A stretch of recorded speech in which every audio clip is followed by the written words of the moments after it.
to the Kill Count, where we tally up the victims in all our favorite horror movies. I'm James A. Janice, and today we're looking at Hellraiser, a British film by Clive Barker released in 1987. Though its iconic demonic character is often grouped alongside other horror legends, Hellraiser is a unique and interesting cinematic experience. By the mid to late 80s, slashers had run their course and humor was becoming more prominent in the genre. Perhaps thanks to Fred Krueger, horror films were taking themselves less seriously, and there was a wave of popular horror comedies, some of them sequels to previously serious horror fare. Hellraiser looked at that levity and said hell no. It has no lightheartedness, no comedic lifelines for a squeamish viewer to hold on to. Hellraiser is a domestic drama filled with eroticism and torture, exploring how pain and pleasure can mix interchangeably. These carnal experiences are delivered by the Cenobites, the mutilated beings decked out in BDSM gear who hail from another dimension that's equivalent to hell. The Cenobites would return for the rest of the Hellraiser franchise, which currently stands at 10 films. But don't mistake this series as something akin to Friday or Halloween. Unlike those, Hellraiser quickly wound up in direct-to-video territory, and its later sequels began as unrelated scripts with the Cenobites forced in later. They're not good. That's why I'll only be looking at the first 4 Hellraisers this month. I'll maybe cover the others in the future if there's enough interest, but for now we'll look at the ones released theatrically and with Clive Barker's involvement. For many people, Clive Barker is best known for Hellraiser, but he was 34 when he made the movie and already an award-winning author, as well as an illustrator, playwright, and scriptwriter. He is a creative genius.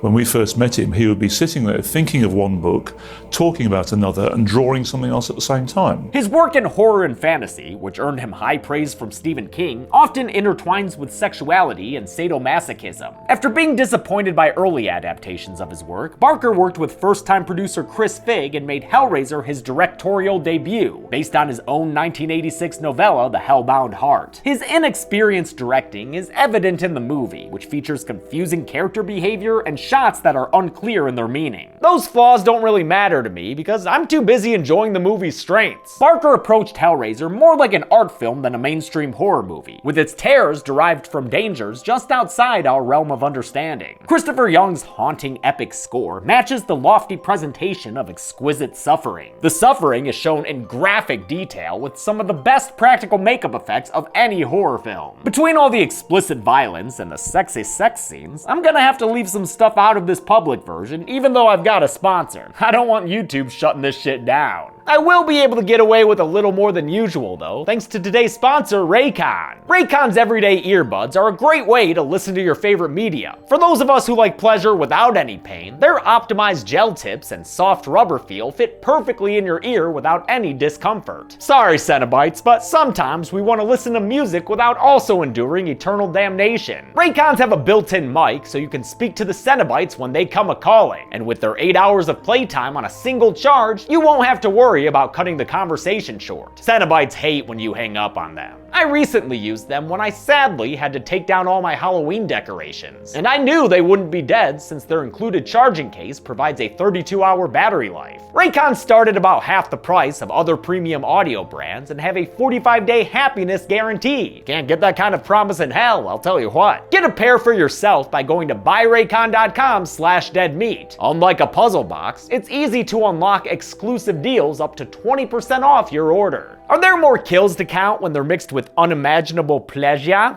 Let's find out and get to them. The movie begins with filthy fingernails, and that dirt digger's buying a box. Frank Cotton takes the puzzle box back to the candlelit attic in his house. There, glistening and perfectly stubbled, he completes the box's puzzle and unleashes hell. Hooks fly out and Frank Cotton screams. The next time we see him, it's in pieces all over his attic, which has become a jangly-dangly chain room. Looks like if you die by a puzzle, you become a puzzle yourself. Beings in black robes approach, and one of them picks up the box. It's repuzzled and the attic is cleared, as though nothing ever happened here. Sometime later, Frank's brother Larry comes to the house with his second wife Julia. Frank's been missing, so Larry's moving back into their family home, although he may want to hire a cleaner since Frank has let it get gross and maggoty. Damn Frank, did you really put your face on that pillow, man? Larry and Julia have a strained marriage, and she's not excited to be moving here from Brooklyn, but that changes after they find Frank's old belongings, especially some homemade Polaroid porn that gets Julia pretty excited. If there are more of these around the house, she's down to call it home.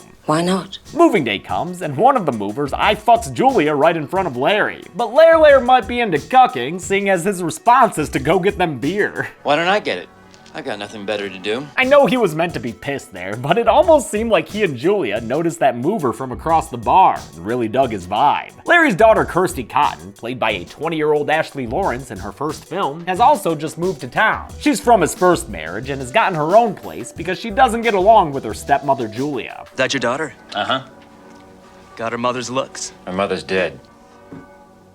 Oh. Julia couldn't care less about Kirsty. She's too busy thirsting over memories of Frank. She remembers the time he first made contact with her, right around when she and Larry got married. Frank showed up and was like, "I'm all wet, can I come in?" And since Julia's apparently into drunk guys with switchblades, she put up with Frank's chin fetish and had an affair with her husband's brother. Their very erotic sex scene is intercut with Larry cutting his hand open on a nail. He wilts as he goes up to the attic to show Julia, and when his blood falls onto the floorboards, they slurp it up nice and good in a special effect done with reverse photography. It's just enough blood to kickstart Frank's resurrection. As Julia and the Cottons head to the hospital, the corpse of Frank Cotton buckles and bubbles back to life. These special effects are phenomenal, on a level with Rob Bottin's work in The Thing. In fact, this sequence of Frank reconstituting is probably one of my top practical effects scenes of all time. Frank's resurrection was originally a dusty skeleton coming out of a wall, owing to Hellraiser's modest budget of just under $1 million. Roger Corman's New World Pictures financed the movie, and it was New World's Tony Randall who gave them extra cash to create this sequence long after the rest of production had wrapped. Hellraiser's makeup team built wax organs and skin on top of animatronics. Then they melted all of it down and played the footage in reverse. As an extra detail, they created veins out of thread that they pulled out as the wax was melting. When played in reverse, it makes the veins appear as though they're growing into the body. I love this goopy nastiness, and Christopher Young's orchestral score completes its epic feeling.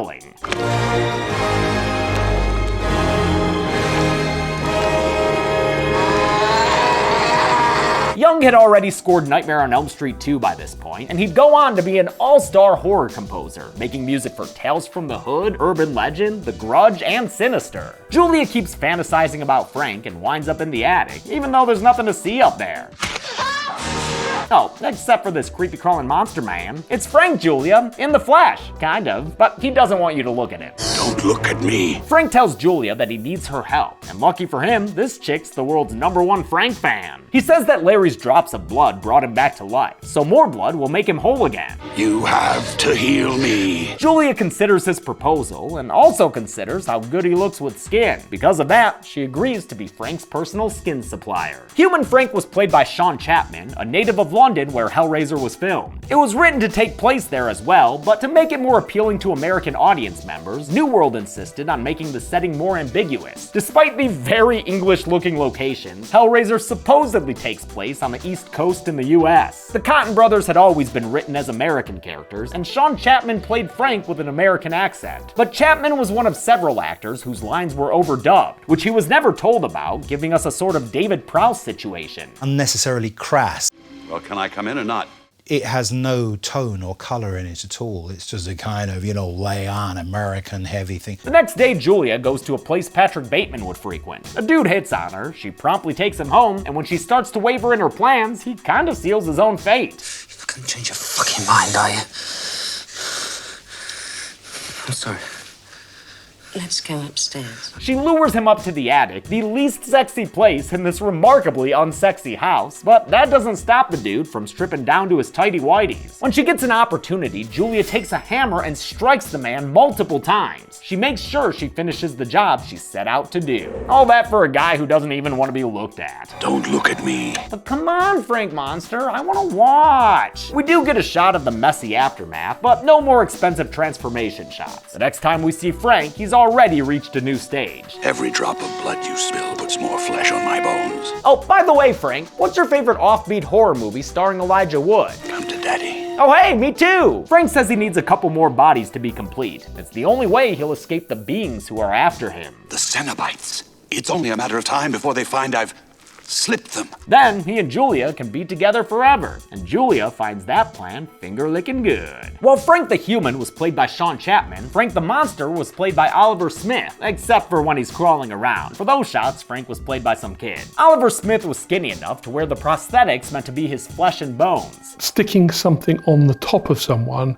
but making it look like and feel like that they've taken something away is a normal process in makeup, but this is amplified by 10. To design the look of this skin person suit, Clive Barker and lead makeup artist Bob Keane went to an autopsy and watched a doctor skin an actual corpse. Like I said, I didn't see much of it because I was going,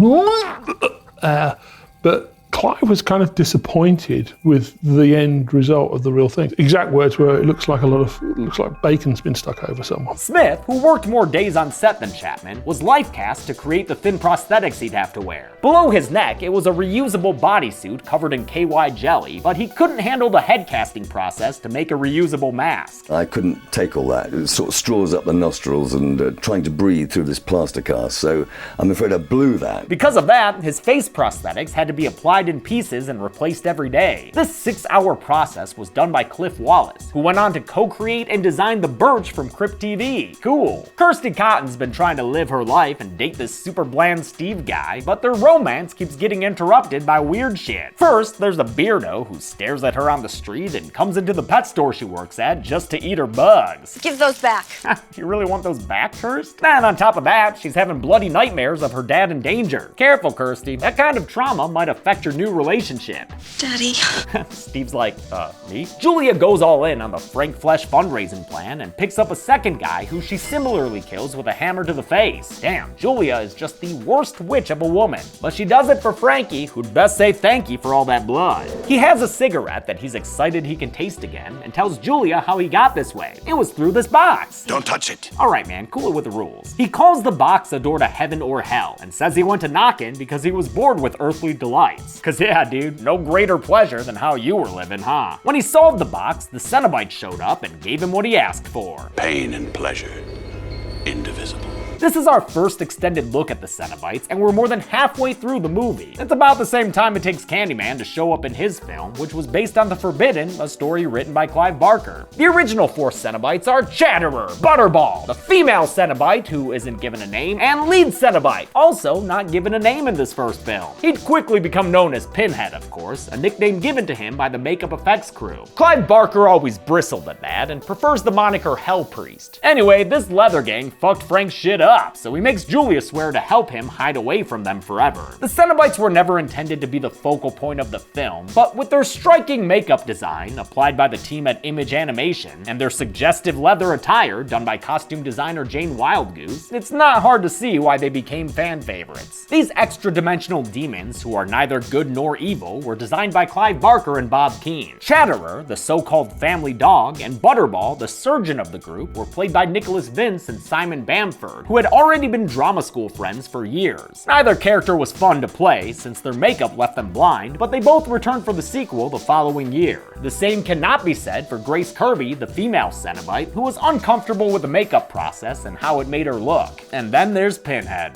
The regal lead Cenobite was played by Doug Bradley, who had acted in plays that Barker wrote after the two of them met in high school. We've seen Bradley on the kill count in the abysmal Wrong Turn 5, but Pinhead will always be the actor's legacy. His unforgettable appearance, head divided into square inches by nails, was applied by Jeff Portas in a process that took 6 hours. During it, Bradley would zone out in a quote mystic experience that helped him get into character. He quickly learned that Barker wanted a subtle and authoritative performance. In the first day of filming, he kept giving me one note, which was do less. Just take it down, do less, take it down. I absolutely love Pinhead and the way he wields the power of hell indifferently. It's a testament to both the makeup crew and Doug Bradley as an actor. If the wrong actor had been wearing this, Pinhead would never be the success that it is. Larry has dinner with his daughter and asks her to try to help Julia since she's been acting weird lately. Kirsty does a courtesy check right as Julia's bringing home another victim.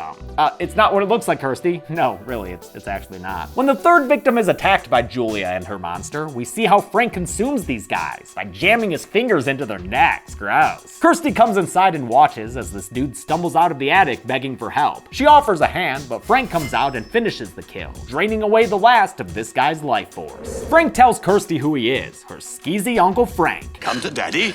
Get the fuck off of me! He corners her in the attic and makes advances on his niece, telling her that she's in for a world of pain. That's what makes the pleasures so sweet. Kirsty's not really an S&M type gal though, so she goes for a weapon and finds the box that Frank is obviously attached to. Give it to me. You want it? Whoa, with that tone, maybe Kirsty's kink is humiliation. She throws it through the window, which gives her the chance to flee. On her way out, she grabs the box, but I guess she runs a bit too hard down the sidewalk there. This girl passes out in front of a bunch of people and wakes up in the hospital. The doctor says she needs to rest. Here's your puzzle box, ma'am. Maybe it'll help you relax. The lament configuration, as the box is known, was designed by the late Simon Says, who included several subtle abstract symbols on it that work as warnings and instructions to its puzzlers. Here, he points out a face that has a spike going through it. Various boxes were made, each specialized to do a different trick. All of them took a long time to paint and varnish, and their etchings were made of delicate brass. To save himself hours of work making replacements, Sace would lie on the floor to catch them whenever they were dropped or thrown. Kirsty takes on the puzzle box challenge, and I've gotta say, thing can't be that difficult if everyone's doing it in a matter of minutes. When she solves it, a hospital wall opens up, leading to a long hallway of forced perspective. The depth becomes real, and Kirsty goes for a walk until she finds herself blocked by a hellspawn. It's the engineer, as it's known, which I've always found dumb. You telling me this swarmy thing has an engineering degree? Also, I don't love its effects, especially the face close-ups. This thing looks like it came from a theme park. I mean, you can literally see the cart pushing it sometimes. The engineer was a big ol' suit worn by makeup artist John Cormacan, credited as Little John. Not to be confused with Lil Jon, or Little John. Cormacan had his arms in the engineer's feet, his head in its tail, and his feet working its arms. Its eyes were moved around by radio control. Took 8 people to operate the engineer, and I'm assuming that includes the people wheeling it down the hall. Kirsty outruns the guys pushing the engineer's cart and gets back to her hospital room where the wall seals shut behind her. Further futzing with the box causes more weird shit to happen. Like, blood's not supposed to work that way, and can we please keep it in the bag? Come on! These effects portend the reappearance of Pinhead's gash, and I guess that's what his crew is called, his gash. I didn't know that until now, and I don't like it. Pinhead does all the gabbing for his gash and tells Kirsty who the fuck they are. Explorers in the further regions of experience, demons to some, angels to others. When the box is solved, they're summoned, so now Kirsty's gotta go with them. No ifs, ands, or buts. Oh, no tears, please. It's a waste of good suffering. Pinhead's dialogue is straight fire, yo. Kirsty realizes her Uncle Frank has also dealt with these demons, so she makes them a deal. If they let her go, she'll bring them the man who escaped. Pinhead and female Cenobites say Kirsty's maybe got a deal, but she best not try to trick them, or else we'll tear your soul apart. And the crowd goes wild! Now that Kirsty's in the know, Frank and Julia need to flee, but he's still epidermally challenged and needs a bit more protein. Oh hey Larry, we were just talking about you, brah. Next time we see Larry, he's cracking his knuckles, and Julia seems super into it, so you know something's off. Kirsty gets back to the house so she can make sure her dad is okay. Well, here he is, Kirsty. Looks totally fine, except for the bleeding hairline. Ew, don't hug him again, Kirsty. How do you not notice how gross he looks? Larry's gross because he's not Larry anymore, and the change is perfectly portrayed by actor Andrew Robinson. Do you hurt your baby? Barker really got every penny's worth casting him. Robinson's versatility is further exemplified by how different his character is in Child's Play 3. Now he's playing Frank Cotton because Larry Cotton is dead. His body in the attic has been stripped of its skin to fool the Cenobites into thinking it's Frank's. Alright Frank, you've got the look down, now let's see how much you sound like Larry. Come to daddy. Yeah, might want to get more into character. Kirsty realizes what's happening and scratches off some of Frank's face flesh. Julia holds the girl as Frank comes at her with his knife, but ends up stabbing Julia instead. She begs him to stop, but he doesn't. Food is food. It's nothing personal, baby. Yeah, that was a bad horse to hitch your wagon to, Jules. Kirsty hides from Frank in a storage room. It should work, as long as Jesus doesn't leap out at her. Ah, damn it, Jesus leapt. Eventually, Frank forces Kirsty into the attic, where she trips over her dead dad. Womp womp. Wow, this dude killed your father, Kirsty. What do you think about him? Bastard! You wanna try that again? Bastard! Much better, but still no pieces. Bastard! This bastard admits to Kirsty that he's dear old Uncle Frank, and the confession brings out the parole officers. Pinhead and his gash, are here to take Frank back to their world. You know, the one with all the chains and torture pillars. And you're gonna like it there too, Frank. They capture him with hooks that go deep into his flesh, spreading out his limbs and rendering skin all over the place. Frank's turned into a human jerky factory, leaving him with one final thing left to say. Jesus wept.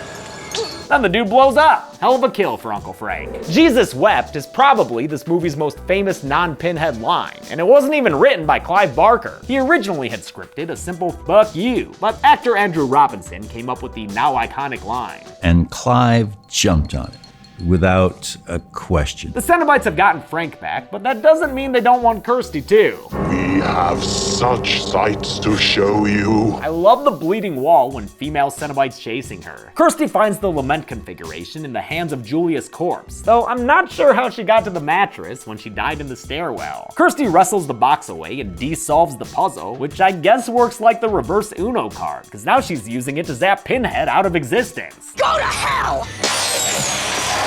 As Steve gets to the house so he can randomly help out, Kirsty turns the cube to the other Cenobites and flashes them away one by one. I'm not counting these as kills because I think she's just transporting them back to their dimension. Butterball doesn't get zapped, instead he's crushed with debris, but he shows up in the sequel too, so he's fine, don't worry about him. What's not fine is that goddamn Enja-freaking-Near who shows up for one final scare. Fuck off, worm! Kirsty sends another energy beam into its stupid worm face and zaps it away. Kirsty and Steve then leave the house and head to the city's, random burn pit? She tosses the cube into a fire, but then that vagrant dude shows up. Remember him? He ate crickets. And now that bug muncher's reaching into the fire. He takes the cube out of it, and before Kirsty's eyes, transforms into a giant flying skeleton beast. What the fuck? This dragon skeleton was a last-minute idea from Clive Barker, and it fell on Bob Keane to put it together in 4 days. Wouldn't it be awesome if this, bony dragon rise up out of the flames? And I remember thinking, yeah, but we're shooting. It was made using a South American tapir skull with ibex horns in its eye sockets and a couple of plastic skeleton parts making up the body. The bony beast flies away from them Lost Boys style as the shots matted into the cube. The movie ends with the vendor selling it to a new unsuspecting puzzler. What's your pleasure, sir? How many kills were given to us by Pinhead and his gash? Let's find out and get to the numbers. Wait, what is that? Ah!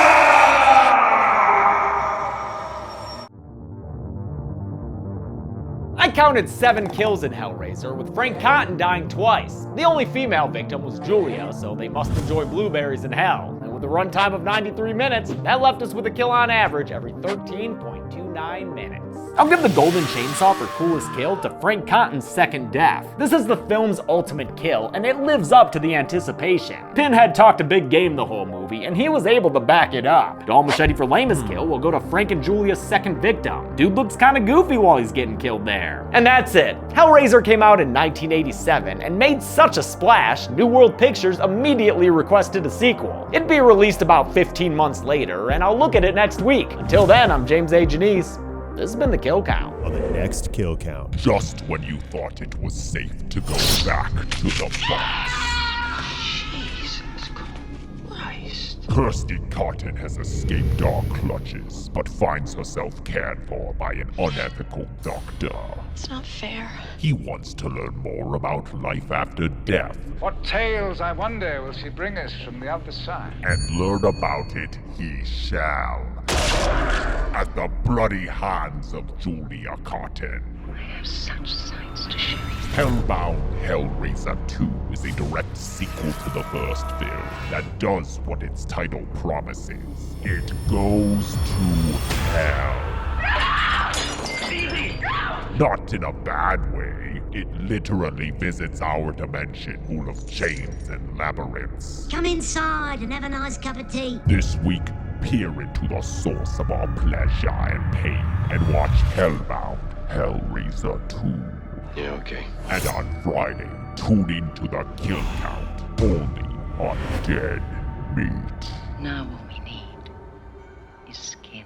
Hellbound Hellraiser 2 can currently be watched on the pictured streaming platforms. Demi always recommends you watch the movie for yourself before its kill count. It's the only way to have your own properly informed opinion. Kill counts are never meant to replace the experience of watching a film. Thanks a lot for watching this kill count. I want to thank some patrons like Jamie Thompson, Taekwon Chu, Cody Lapati, Jojo Espana, Jet Brockman, Noah Harris, and Brandy. I'm so glad to finally be doing Hellraiser. You know, this first Hellraiser was the very first movie that Chelsea and I ever watched together as a couple. We got to tell Clive Barker that when we met him in 2018. Holds a special place in my heart. Thanks everyone. Be good people.